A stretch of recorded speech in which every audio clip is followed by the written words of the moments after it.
Welcome to Vancouver, Washington. We're in my backyard because I wanted to share a secret that Lewis over at Gink and Gasoline asked me to. And it's the abstract hyper-distance theory. And it's the abstract hyper-distance theory. And the reason we use the word abstract is it's kind of what I used to use when I did distance casting competition. I grew up fishing all sorts of gear, and my brother Steve Rajeff and I got into distance and accuracy competition, and lo and behold, he's like the genetic freak in the world. He was the men's world champion for 20 years.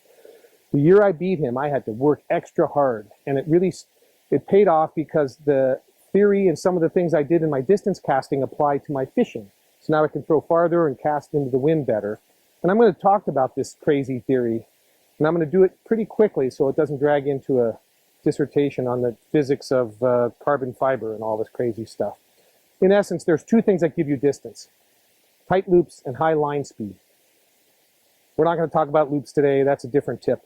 How you get high line speed is watch some of these guys that are throwing 200 feet with a single-handed rod, and you'll notice several things. One of them is something called the Summation of Forces, and it's basically a complicated way of saying, dude, you should look like a baseball pitcher or a tennis player when you cast. What they do is you use the large muscles first, and you finish with your snappy short twitch muscles, like your wrist snap. Of course, that makes sense. You wouldn't snap your wrist and then shove towards home plate.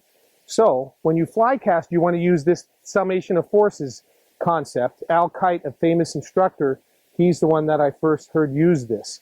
And I'm going to add that to my double haul, and all this stuff adds up to hyper line speed, and that's what gives you more distance. So my back cast, I want to lean way back and move my center of gravity the most. On the forward cast, I want to come way forward and finish way out in front. And when you do that, guess what? When you let your cast go, you look like Echo Man. That's my logo. I took a picture of me making a really long distance cast. So let's add all the things together that I use to get hyperline speed and more distance.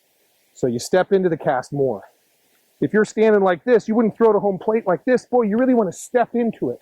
So make sure you lean way back on your back cast and step into your forward cast. The second thing is put your hand in a position that gives you the most speed.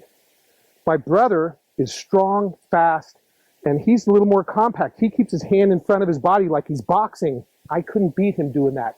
I had to move my hand out here like a baseball pitcher and rely on leading with my elbow. So when I drive to my cast, my elbow leads and I get more line speed. Is that okay?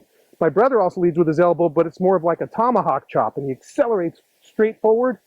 I have to come out here, step into it, lead with my elbow, get all my snap.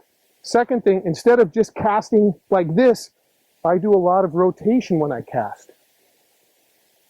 That allows me to take advantage of good rotational speed. So I might start my back cast here and finish facing you. It's tough to get a straight line, but when I nail it, it goes farther. The third thing is the double haul.